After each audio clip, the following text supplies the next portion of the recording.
Boa noite, pessoal. Quem que tá falando é Jair na Lata. Primeiro eu quero agradecer a todo mundo que cheguei aí a 125 mil visualizações no YouTube com mais de 2.000 inscrições. Eu só tenho a agradecer tanto pelos elogios quanto pelas críticas. E sempre é bom lembrar que 99% é elogio, 1% é crítica. E as críticas fazem com que a gente cresça. E o elogio também é muito bom. Então, eu estou aqui para poder falar sobre o golpe militar do dia 31 de março de 1964. Lembrando que golpe militar é a ruptura com a ordem constitucional. Então, é um momento que o Brasil não consegue superar. Está sempre nos debates no meio da nossa sociedade. Então, há uma distinção entre golpe militar e revolução. Então, o golpe militar jamais será uma revolução.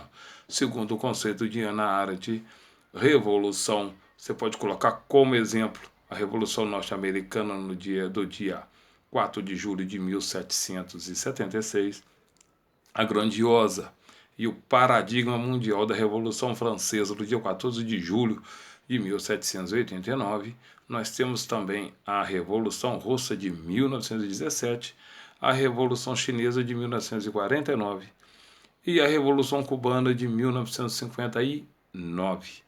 Então, segundo Ana Arendt, fazendo uma parafrase, revolução são mudanças totais nas áreas sociais, política, econômica, religiosa. Então, isso é uma revolução e não um golpe. Um golpe vai ser sempre um golpe. Uma pernada, pernada de anão. Tá entendendo? Falcatrua. Então, golpe é golpe. Lembrando que em 1964 a gente vivia o período da Guerra Fria, duas ideologias. Democracia de um lado, comunista do outro. A democracia amparada pelos Estados Unidos, o comunismo amparado pela Rússia. Tá me entendendo? E nós temos que nos ater a outra coisa. Os personagens desse período. Então, um personagem que não é muito citado, a gente pode colocar o nome dele aí, Carlos Lacerda, da UDN Carioca, antigo prefeito e governador do estado da Guanabara, que termina em 75 com Geisel. O Carlos Lacerda é tido como o derrubador de presidente. Ele foi o cara que ficou no calcanhar do Getúlio Vargas, apoiado pela elite carioca do estado da Guanabara. Ele também esteve presente na derrubada, na forçação de barra para que Jânio Quadros saísse da presidência do Brasil. Ele também teve participação no golpe militar de 64, que no caso o Jango foi destituído do poder. Então, durante esse processo, vários presidentes passaram. Então, nós temos aí de 64 a 67 o governo de Castelo Branco, tido como moderado, veio aí com seus atos institucionais. Depois dele vem o linha dura, que é o Costa e Silva, que vai ficar até 69. E depois nós temos um caso interessante. Apesar de você ter o Costa e Silva doente, quem deveria assumir a presidência do Brasil seria Pedro Aleixo. Pedro Aleixo era o representante da classe política oligárquica que assumiria o comando do Brasil em 69. Os militares não deixaram. Então foi feita aí um pool de generais para poder assumir o Brasil naquele período, e depois eles passam a administração do Brasil para o Médici. O Médici que vem com a proposta aí de desenvolvimento, várias obras como Ponte Rio-Niterói, e outras obras que engrandeceram o país, mas lembrando, com o dinheiro emprestado dos Estados Unidos. Os Estados Unidos tinham muito interesse aqui no Brasil, né? Construção de Itaipu, construção de metrô aqui pelo Brasil. Então, é aquele desenvolvimento, mas que quem vai pagar é o povo. O povo é que paga. A bomba toda explode no colo de Geisel. É Geisel que vai segurar toda a batata quente, e é ele que vai simplesmente em 79, já na transição com Figueiredo, tá entendendo? Pegar o pior momento do Brasil, neste momento econômico, já que toda aquela fantasia já tinha sido esvaída. os Estados Unidos já tinham mudado a sua área de interesse, que foi para a Ásia e para a Europa. Então, você tem aí depois o governo de Figueiredo, né? Até 1985, e o período da redemocratização. Pontuando os pontos, em 1979 nós tivemos a anistia, que é perdão, quer dizer, tanto os militares como os civis que aprontaram foram perdoados. Um grande erro. Aqueles que lutaram pela democracia do Brasil, que tinham ido para fora, cantores, artistas no geral, puderam voltar para o país. E aqueles também que saíram pela porta do fundo, falando que estavam lutando contra o regime militar, mentira pura, fugiram, também voltaram, com um discurso totalmente modificado para poder enganar o povo. Mas a história não muda. Durante esse período do regime militar, nós temos também que pontuar a mídia. Quem mais cresceu nesse período foi a Globo, com os Marinho, que apoiaram o golpe militar de 64. Isso aí é notório que todo mundo viu, todo mundo sabe. Todo mundo que viveu o momento, que tem acesso aos livros, sabe muito bem disso. Então, isso aqui é um resumo sucinto para que as pessoas entendam. A internet tem vários vídeos de primeira linha. As bibliotecas estão aí com os mais variados autores, com ótimos livros sobre esse período. Dia 31 de março de 1964 não é para ser comemorado. O presidente Bolsonaro simplesmente coloca essa comemoração que partiu dele como uma afronta à memória e à família de todos aqueles que perderam seus entes queridos em 64 até 1985. Todos que morreram nesse período são importantes. Todos. Então, quando ele vem com essa proposta de colocar 31 de março de 1964 como uma comemoração, ele afronta a própria instituição Forças Armadas. Por quê?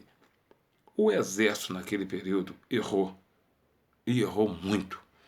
Mas hoje a instituição Exército, principalmente a sua parte da engenharia, é muito respeitada. Então ele quer se esconder o seu péssimo governo, tá entendendo? Sob a égide da instituição Exército. E os militares não podem deixar que isso aconteça. Não pode deixar de maneira nenhuma que isso aconteça. Ontem, como hoje, a história está aí e a história muda a pouco. Para a gente chegar a uma revolução, para a gente chegar a um golpe militar, sempre tem uma história anterior. Vamos às causas que provocou a queda de Jango em 1964. Passamos por Jânio Quadros, em 61, período efêmero, e tem de 61 a 64 Jango. O que o Jango fez para poder ser destituído do poder? Ele formulou as reformas de base, que seria a reforma que iria de encontro ao povo, tido pelas elites como populismo. Então, o que ele fez? Estamos vivendo o período da Guerra Fria, entendeu? Então isso foi chamado de populismo de esquerda, porque tudo que é atrelado ao povo, eles acham que é a esquerda que é ruim, mas a direita ela pode fazer o que quiser. Ela pode pegar empréstimo em banco, não pagar, quem paga é o povo e não dá em nada. Mas olha os crimes de Jango. Primeiro crime grave de Jango, aumento de 100% do salário mínimo, dando poder aquisitivo para o povo comprar, para poder movimentar a economia.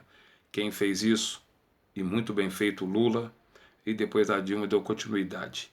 Olha o salário que o Temer deu para o povo e olha o salário que o Bolsonaro assinou agora. Então o povo brasileiro tem que ter vergonha na cara, aprender com a história. Primeiro crime dele, aumento de 100% do salário mínimo. Vamos à lista de crime dele, reforma agrária. Como hoje os latifundiários só vão esticando a cerca e ninguém faz nada. Tem um movimento sem terra que foi criminalizado pelo próprio Bolsonaro. Você está me entendendo? Um país gigantesco igual o nosso ainda tem problema com os latifúndios e muita gente sem terra, principalmente agricultores. Outro crime dele, Estatuto do Trabalhador Rural. Gente, olha que questão querendo fazer com o trabalhador hoje, rural. Eles querem que os caras trabalhem mais 10, 15 anos no trabalho rural. Eles querem que cada família rural pague pelo menos R$ 600 ao ano a Previdência. Então eles vão levantar de madrugada, vai cuidar da terra, você está me entendendo? E aí, as mesmas condições que os trabalhadores rurais têm, esses camaradas de Brasília aí, junto com esse presidentezinho deles aí, tem que ter. É muito fácil falar, tá na cadeira, terno e gravata. Vai lá trabalhar, vai pegando a enxada. Ah, mas hoje tem maquinário moderno. Nem todo mundo tem condições de ter maquinário moderno. Nem todo mundo. O agronegócio que é feito pelos políticos ricos da bancada ruralista é outro mundo. Continuando com a lista de crime. Combate ao analfabetismo com o método Paulo Freire. Crime, poder. Educação é poder. É aí que o rico leva vantagem sobre o povo. Aqueles que não dão muita importância para a educação lembra que é a maior arma, já dizia Karl Marx, né? A superestrutura. E depois vem a economia. Então, educação e economia. Vamos ao outro crime, reformas fiscais. Fazer com que as multinacionais que vendem aqui tenham um lucro estrondoso aqui, com salário baixo, igual é hoje. Olha aí a Ford e a GM. Você está me entendendo? Pegue o lucro e mande lá para fora. O lucro tem que ficar aqui. Quem fez isso muito bem também foi o presidente Lula, criticado pra caramba. Mas ele fez. Tem que segurar parte do lucro aqui dentro. Aí o brasileiro pega, vai lá para fora. Oh, como Paris é legal. Agradeço a Peugeot. Brasileira que vendeu X carro. Olha como a Alemanha é linda, que castelo. Blá, blá, blá, blá. Agradeço a Volkswagen que vende muito carro aqui. Você tá entendendo? Agradeço a Mercedes-Benz também. A gente paga aqui para os caras ter as benesses lá fora. Então, continuando com a lista de crime. Legalização do Partido Comunista Brasileiro. Todos os partidos, todos ideologia, pode simplesmente se constituir como partido. Reforma bancária para aumentar o crédito no Brasil. Logicamente que esse crédito deveria ser um valor que daria para todo mundo que pegasse o empréstimo pagar. Hoje, qual é o interesse dos bancos? Na reforma da Previdência. Para quê? Ficar 40 anos com o seu dinheiro, do seu filho, do seu neto, enfiado lá dentro dos 6 bancos que estão bancando essa pilantragem toda. Não fica achando vocês que os bancos estão usando a mídia, a grande mídia, jornais, pagando rios de dinheiro à toa, não. Não fica achando que todo mundo fala que tem que ter reforma da Previdência. Estão todo mundo comprado. Porque o maior beneficiário com a reforma da Previdência será os bancos. É os bancos que têm interesse com que saia a reforma da Previdência hoje, em 2019, para eles lucrar. 40 anos, você não, mas o seu neto, teu filho, dependendo da idade dele, 40 anos jogando dinheiro lá, 12% do salário dele. Depois, uma carteira verde e amarela que não vai dar direito ele a nada, a direito trabalhista nenhum. Lembrando que ele pode trabalhar aí 50, 60 anos esporadicamente e nunca aposentar. É o interesse dos bancos. Agora, quem assina que esses bancos vão estar abertos daqui a 20, 25, 30 anos, lá que esse povo começar a aposentar? Você acredita em banqueiro? Eu não acredito. Eu não sou nenhum idiota. Eles estão aí, apoiando, bancando jornais, bancando a mídia eletrônica, estão bancando tudo, porque é a independência deles. Se eles conseguirem a capitalização da Previdência, acabou. Eles vão acabar com o INSS, vão acabar com a Previdência e vai deixar o trabalhador na ruim, porque ninguém aposenta mais nesse país. Continuando, olha que analogia linda, gente. Olha que analogia maravilhosa. Continuando, reformas urbanas, logicamente, infraestrutura e tudo mais. E voltando de novo ao tema, 100% do salário mínimo, que levou a elite brasileira à loucura. É isso aí. O termo populismo é usado até hoje para poder colocar uma pecha no governo de Getúlio, para colocar uma pecha no governo do Lula, para colocar uma pecha no governo da Dilma. E lembrando a vocês que fazer apologia ao regime militar é crime. Lei 7170 de 1983, 4 anos de cadeia. É a Lei de Segurança Nacional, artigo 22 e 23. Hoje, nesse minuto, era para o presidente Bolsonaro estar preso. E agradeço aqueles generais que foram contra ele, o Ministério Público, que disse que era inconstitucional e que não era para que nenhum batalhão fizesse apologia a 31 de março de 1964. Temos que aprender a respeitar a memória de todos aqueles que morreram, dos dois lados. Tanto aqueles que lutaram pela democracia e aqueles também que não lutaram pela democracia. Nós temos que aprender a ter empatia.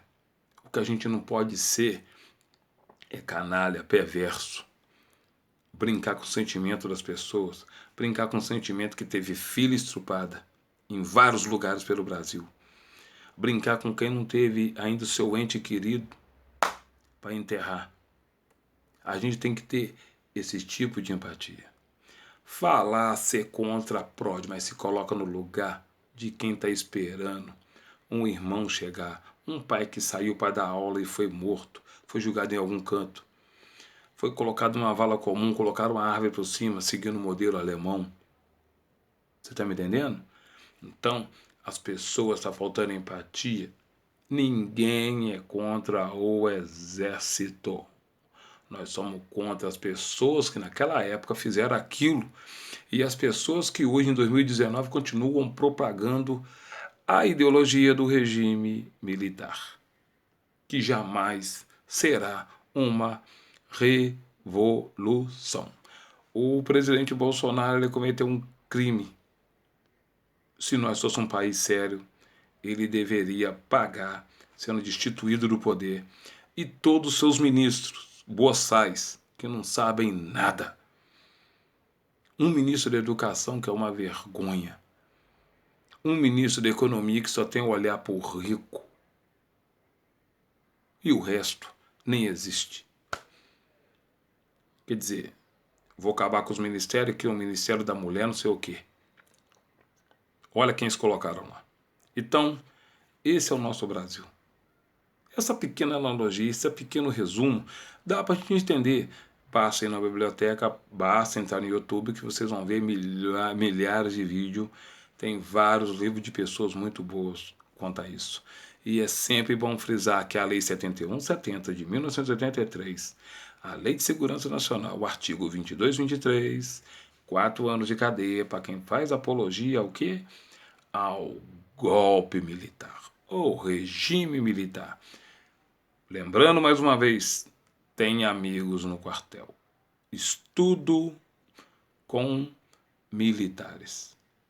Jamais devemos generalizar. Quando você generaliza, você vai estar errado. Porque nem todo mundo é igual. A elite generaliza o pobre, como todo mundo aqui é safado. O europeu chama as mulheres brasileiras de tudo quanto é tipo de nome pejorativo. Então nós nunca devemos generalizar. Nós lá fora somos tidos como boçais, não somos.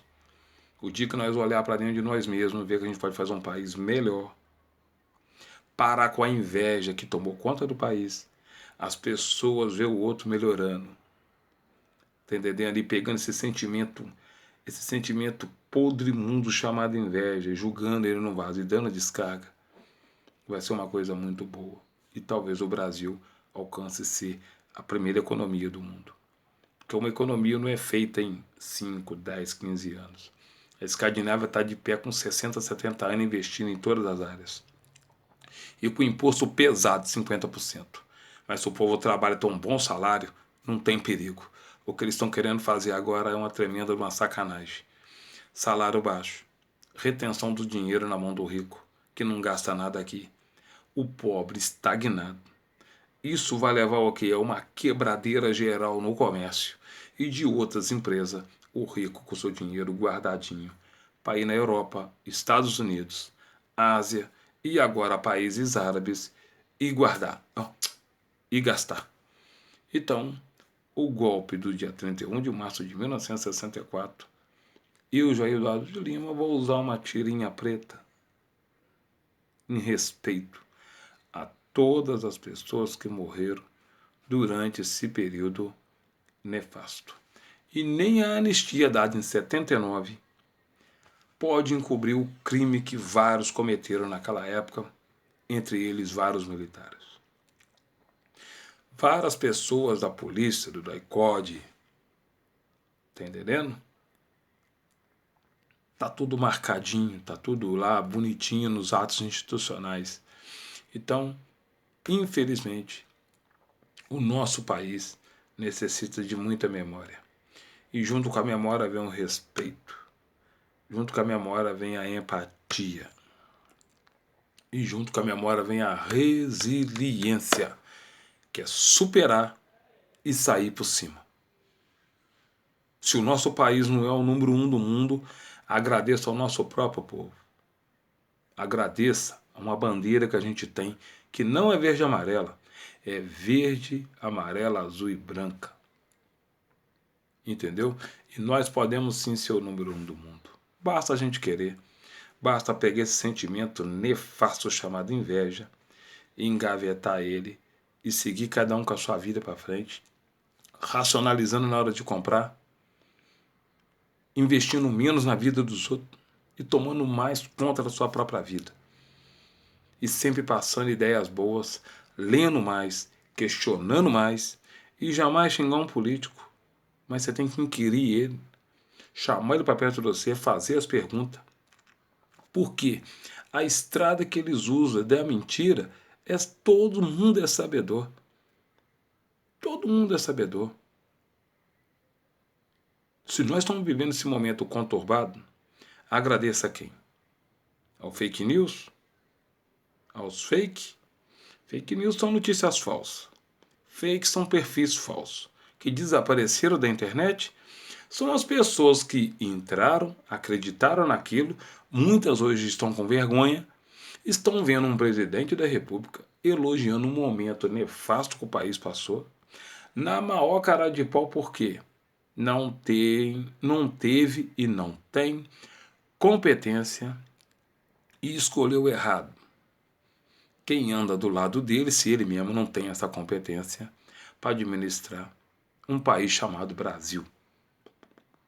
Então nós estamos aí, respeito a todas as pessoas que morreram durante esse período, muito respeito, e que dia 31 não seja de comemoração, não, seja de respeito à memória de todos aqueles que lutaram para que você votasse, para que você tivesse esse poder hoje de falar o que você pensa para um juiz, para um militar, para um presidente, para um vereador, para um deputado, para um senador, que antes você não podia fazer. Lembre-se disso. Quem lutou pela liberdade política e democrática foram aqueles que foram judiados. A educação, junto com a economia, é a arma mortal da elite contra o povo. Dia 31 estarei em silêncio, em memória de todos aqueles que morreram. Uma boa noite, Jair na lata.